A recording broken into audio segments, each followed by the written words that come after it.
নমস্কার বন্ধুরা, এক নজর ব্লগে আপনাদেরকে স্বাগত। আজকে আমি আমাদের বাড়ির কলা গাছ নিয়ে কিছু কথা বলছি। কলা গাছে সেরকম কোনো যত্ন করতে হয় না।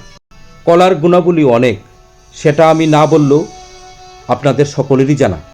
আসলে এটাই ভালো লাগে যে যত্ন ছাড়াও যদি বাড়িতে এত দ্রুত কলার ছড়ি দেখি তাহলে সেটা মন আনন্দে ভরে ওঠে। দেখুন বন্ধুরা, কলাগুলি কত বড় হয়েছে, খেতেও ভালো, দেখতেও সুন্দর।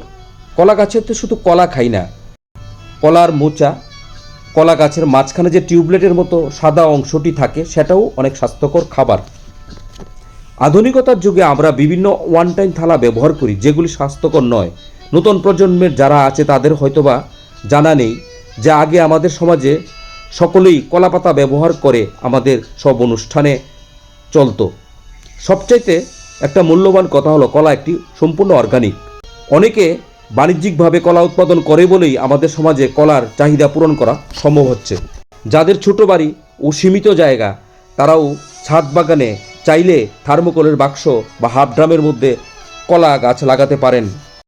বন্ধুগণ, আপনাদের কাছে এই ভিডিওটা ভালো লাগলে একবার লাইক দেবেন, শেয়ার করবেন এবং আমাদের পাশে থাকার জন্য সাবস্ক্রাইব করবেন। নমস্কার।